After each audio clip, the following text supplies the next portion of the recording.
Hello, good morning, and welcome to this preview for the Southampton game. We will do the preview. We will talk about it, but first we really need to address the elephant in the room and whatever is happening with Anthony, and the sad state of transfer affairs for Manchester United, which is again very sad, very disrespectful for our fans, for the club, for everyone who's involved. I think it's very embarrassing. He Anthony did come out with a short interview, or with Fabrizio Romano directly, and he said that he wasn't really happy with the club's current Ajax's current way of treating him.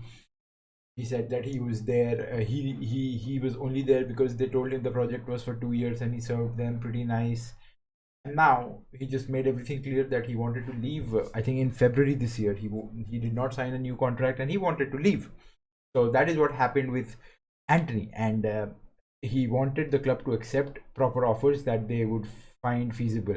And United placed a bid of 90 million, which supposedly Ajax didn't find feasible. I don't know what to say. I don't know who the bigger loser here is. United, who bid 90 million for Anthony, who's on a strike to join United, Ajax, who did not accept a 90 million euro offer for Anthony. I saw Dharmesh and Sky Sports pick up this topic that the entire um, turnaround for Ajax as a football club is 120 million last year, and United alone would have paid more than that, a substantial amount more than that, if they would have just signed Anthony, because they've already paid around 50 million pounds for Lisandro Martinez. So they would have paid more than the entire turnaround of the club, with two signings.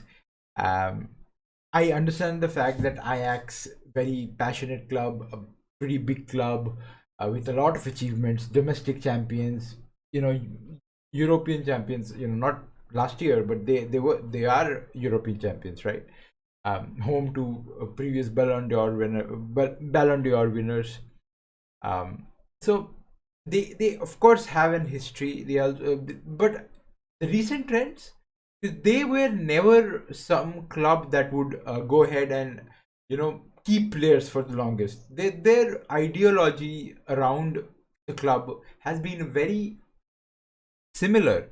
They find talent, they nurture them, they use them for a couple of seasons, and they sell them. That is what how we know Ajax, and that has been a good thing for the club for the longest. I know it's very sad for the fans who have to watch their team do this for year out and season out, but then there's nothing else to do, because the revenue in that country for football is not really a lot. Again, I'll quote Sky Sports, who said last night that uh, the TV rights that you get, like the deals, that the money that you make to come first in your league in the Dutch Championship, that is the Eredivisie, from the TV rights you get 10 million pounds, right? For coming last in the Premier League, you get 100 million pounds. 100 million pounds just to come last. So that's a big thing, and that I don't think you can compare these two leagues, and the expectations of the fans should be lower as well. That is what I personally feel. But that being said, Ajax, a very big club, and everything that goes around with them, the history, the tradition, everything, I properly respect. They have their points on, they have hit the nail on the head, because they don't have a lot of time to replace the player. The Man United were late with the bid, very late, 5-6 days left, and they put in the bid. So Ajax also, with a possible reason, they also are trying to milk Man United, because they also rejected the 80 million offer that was, a couple of weeks ago, a week ago at least. So as I say, I think United are still not backing away completely from the move. They are trying to still pursue him, because Anthony is uh, still on a strike. He will not feature the game for Ajax in this, like, at least this weekend. But if there is no transfer for Anthony, he has to feature in games subsequently. So Ajax need to think wisely about what they want to do with the player, because if a player who is certainly unhappy and you want to keep him, the question then arises is about the mentality of the player and how he's going to perform for them for the next part of the for the rest of the season, and will they be able to get more money or even the similar amount, because Anthony will anyway leave. He will not sign a new contract with Ajax as soon as his contract is over, right? So if they can make money out of him, that will be great for Ajax. But they need to understand that what money is good money for Anthony. So because 90 million is supposedly not good enough, they need to put a price tag, and then they could move forward with him. That is what the latest from Anthony is. We don't know anything about yet, but anything latest that is coming in now. So maybe we'll have more news about him in the next 2 days. Like we'll know this in the next 5 days for sure. Although I wanted to say that I have always been persisting that Anthony will be done, Anthony will be done, Anthony is done, Anthony almost done, and then they reject the bid. It feels really sad to bring in news, but again, the sources that I try to quote, they are proper formidable sources. I don't quote third grade sources of football who just write anything because they have to, like the reports about Ronaldo, right? Again, so yeah, looking forward to the game that we have. Firstly, the point that I wanted to make is what should be the lineup, right? What should be the lineup? There's been a lot of news about how Ten Hag wants to play the next game, which is today, which is Southampton evening, right? Liverpool was deemed to be a team with high line, so hence you did not start Ronaldo, because you needed a lot of running and you needed to catch the defenders on a break, or run past the defenders, because they were maintaining a high line. Liverpool maintains high line, so that was perfect. Whatever team selection that Ten Hag went through it was perfect. If we would have lost, he would have got a lot of this from a lot of he would have got a lot of this. But right now, since we won, so we feel that the decisions were spot on, bang on. We did play well. We had less of the ball and we ran more than the team. For Brentford, we had more of the ball and we ran less than the other team, which is Brentford. So what Ten Hag wants right now is he wants us to keep the ball. That we'll have anyway, because Southampton will be maintaining a low line. They will let United keep most of the ball, and they will try and chase the ball as much as they want. That is what Brentford did. They had like 35% of the possession and they scored 4 goals, right? Similar with us, we had 35% of the position and we won the game against Liverpool. We played really well. Our attacks were coordinated. We had, we caught them on the break. We forced them to make mistakes. We got it, right? But Ten Hag's idea is different. He wants us to do the same thing that we did against Liverpool, week in and week out. Doesn't matter if we have the ball or not. He still wants the player to run more than the other team, regardless of the possession that we have. So that is for Liverpool. Now Southampton, how did we line up against Liverpool? We can go ahead and see. Like this was us versus Liverpool, right? This was us versus Liverpool. We had a new duo of Martinez and Varane. We had Dalot on right back, Malaysia on the left, Eriksen, McTominay. So I think Eriksen was not an out and out defensive midfielder. He was not here, right? He was not someone who's playing around McTominay or beside him. He was maintaining a good position that he was covering a lot of space with Bruno Fernandes. So it was more like this, right? But we also saw McTominay make these box to box runs. We also saw this happening. So it was a very fluid midfield, with Eriksen and Fernandes. We did well. The players were up to the mark. McTominay was better than his previous games. Fernandes tried to show glimpses of better football. Eriksen was decent. The main work that came from,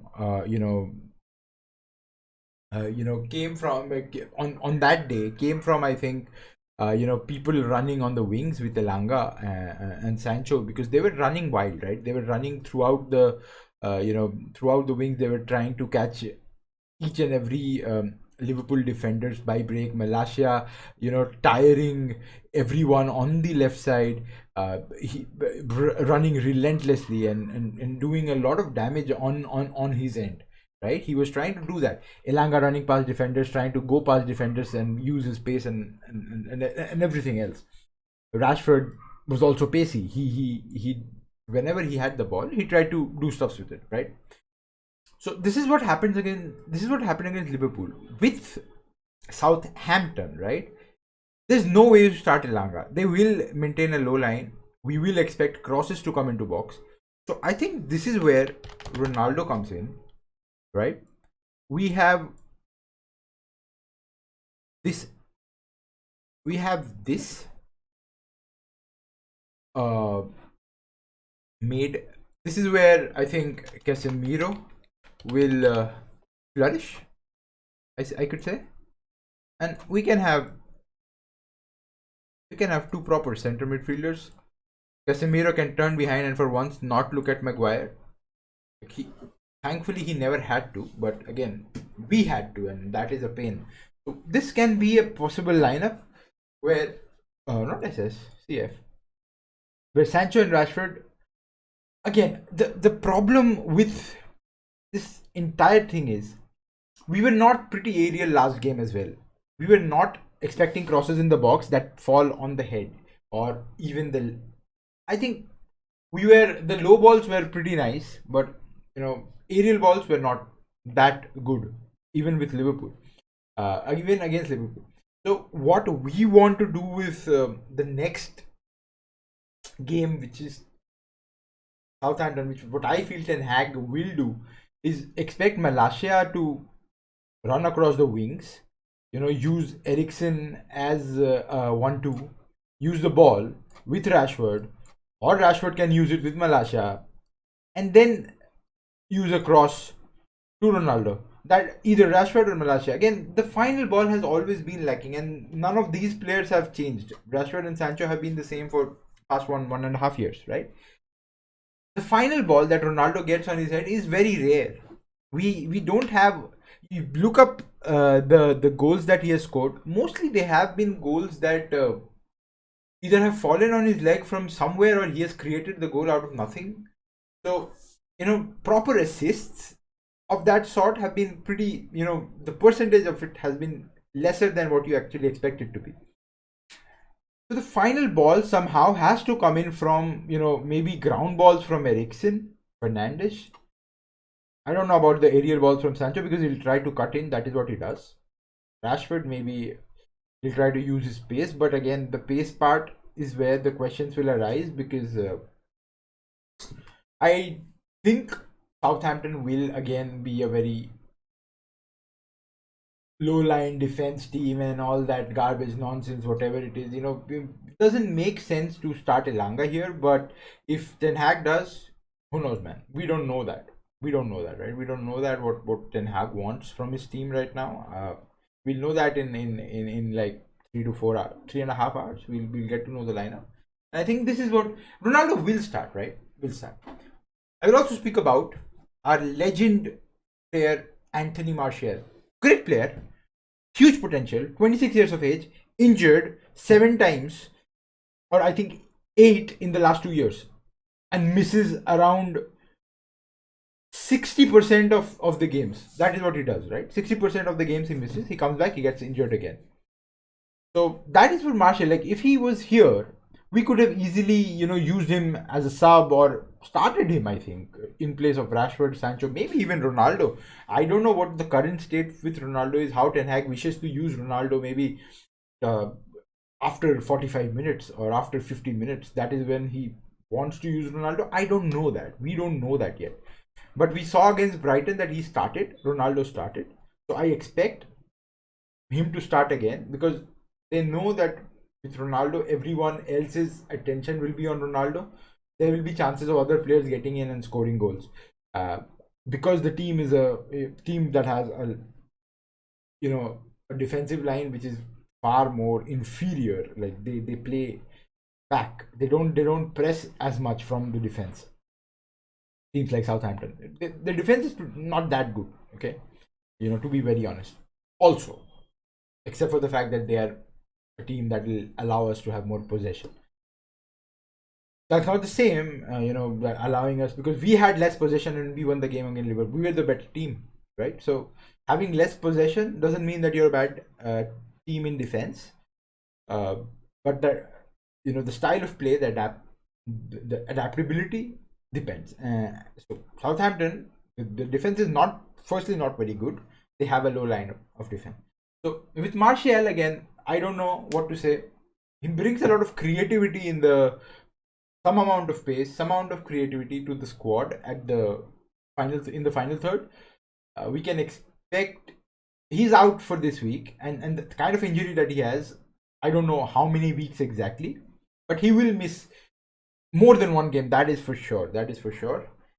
So this is how we look forward. This is the team that we feel that should start. That I feel we should start. Again, I can be wrong. I was wrong the last week where I thought Ronaldo will start, but he did not. For the good, or I think for the good. But if he is going to stay, if Ronaldo is not going anywhere this summer, this transfer window, he should start, right? We cannot start with Elanga. Or I am not Ten Hag. I don't know. Because he's been training pretty well. All the three players from Real Madrid, Varane, Casemiro, Ronaldo, will be reunited. Real Madrid fans will watch this game because there'll be a huge amount of nostalgia attached. Three proper Champions League winning players. That's everyone has like 4 or 5 titles of Champions League. So that'll be a nostalgia for Real Madrid fans as well. I'm also I like Real Madrid as a fan as well. Like, why not? But our focus is on United, and this is what United will be lining up, or should be lining up according to me. But then again, we don't know. We are not in proper positions to know this, but hopefully this is how the teams will line up. Our team will line up, and I do not even care about what Southampton do with the team. As long as we score goals, we should be fine. Tallo is a questionable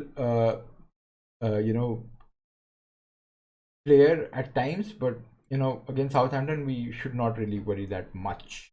Again, with Brentford also we should not have been worrying so much, but the team was garbage that day. I think we have to look past it as soon as possible and focus on this game. Final balls, final verdict. Final balls need to be played. You need to find Ronaldo in the final third and allow him to get the goals. You need to find when you're keeping more of the balls, you expect balls to land on the feet or the head of players playing up front, maybe Ronaldo, Rashford, or whoever, and then rely on them to get you goals. And defensively, I think we are stabilizing, and finally, we can. I hope we can see a clean sheet, right? Yeah. So that is it for this video. We hope that we win tonight or this evening, and we go ahead and go to 6 points on the board out of 12. We don't make it 3 out of 12, not even 4 out of 12. That would be really bad for us. And as soon as we finish the game, I will be back with some kind of reaction on how we played and how things happened with the team and where are the transfers for Man United. So thank you for tuning in. This is your boy Shine signing out. Also, remember to like, maybe subscribe, and we'll be back with more news, more emotions, more reactions as soon as we have some.